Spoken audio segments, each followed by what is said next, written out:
Mapagpalang araw sa iyo kaibigan. Ngayon po sa araw na ito, tayo po ay ako po ay magpaparami po ng aking po lakatan o saging na lakatan. Magpropagate po tayo mga kaibigan. Dahil po sa mataas ang demand po ng lakatan ngayon. Okay, samahan niyo ako sa pagparami ng lakatan.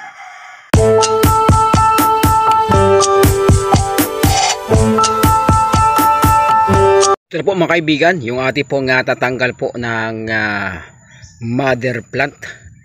Pinakananay ng ating pong lakatan na saging mga kaibigan. Ito siya mga kaibigan, oh.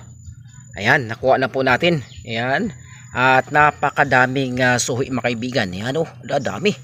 Ano, kaya dito tayo makakapagparami ng ating pong lakatan mga kaibigan, na kung saan ngayon ay napakataas yung demand ng lakatan.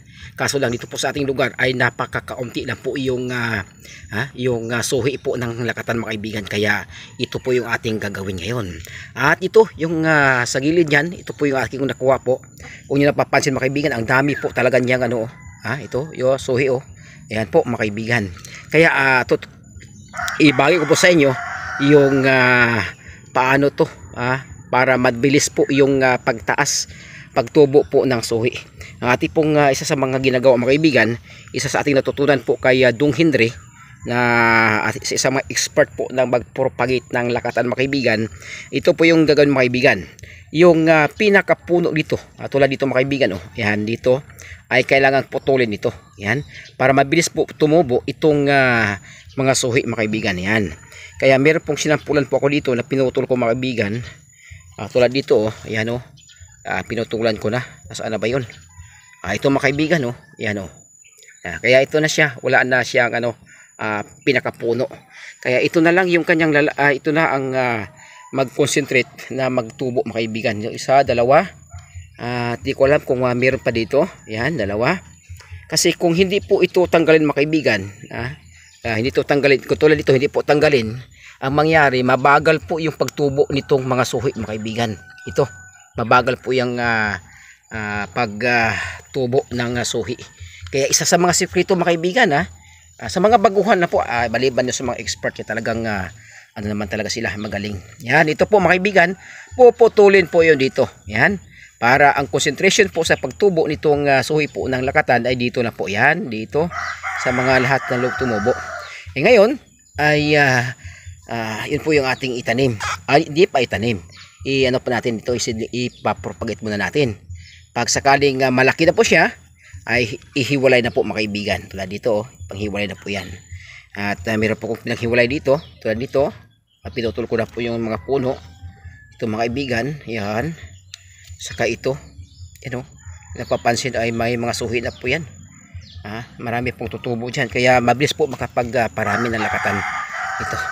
Yung namang isa, yung pinakapuno, yung ating pong lakatan, itong gagawin po natin. Yan. At talagang dito, hanggang dito pa mga kaibigan, puputulin ko pa yan. Para wala na pong lalusot dyan. Tutubo itong pinakapuno dito. Yan, sa may gitna. Kasi pag may tutubo pa dyan, sabihin mabagal yung pagtubo dito. Yung mga suhi mga kaibigan. Dami talaga suhi niya dito. Yung napapansin po dito. Yan. Pero itong tulad ito, mga malaki na, ay kailangan ko na itong ikat. Tatanggalin ko na ito. Iwalay ko na po mga kaibigan. Dahil malaki na po siya. Pwede na pong ilagay po natin sa yung kulay, yung bag na kulay black. Yan, malaki. Pero pag maliit pa mga kaibigan, huwag nating gulawin siya. Dahil baka mamatay lang yan. Masayang. Ito sa may bandang gilid talaga. Madami. Kaya itong isang puno ng ito lakatan, ayon sa eksperto na si Dung Hindre mga kaibigan, ay umabot po ng 50 na mga suhi ang nakuha nitong lakatan na ito, itong puno na ito. Kaya kung sa inyong lugar na kung saan ay konti na po ang lakatan, ay pwede kayo magparami tulad po nito mga kaibigan. Alam ko maraming estilo sa pagpaparami din ng lakatan, pero dito po sa amin ay isa sa mga ginagawa ko mga kaibigan ay ganito po.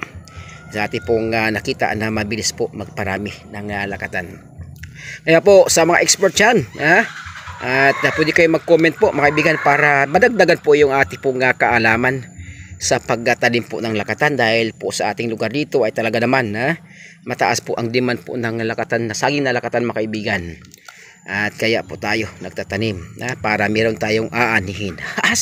Siyempre naman, ganun talaga. Dapat maging magtanim, maging masipag din pag may time.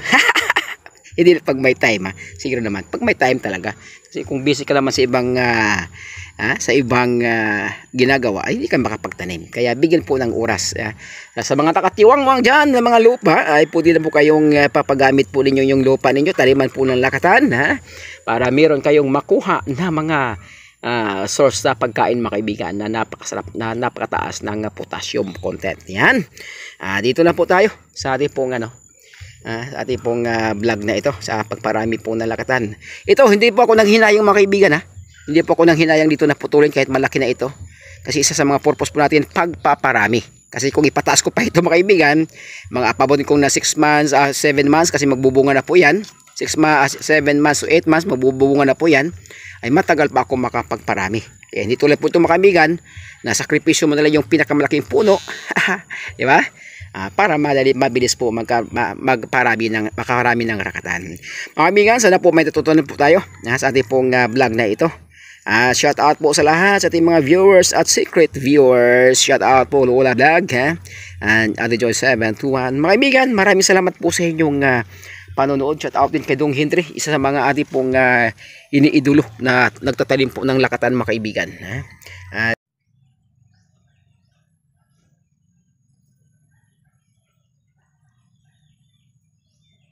Po mga kaibigan, yung ating pong estilo sa pagpaparami po ng lakatan. Sana po meron kayong natutunan at comment na po sa baba sa mga mag-comment para tayo po ay madagdagan po yung ating kaalaman. Yan po.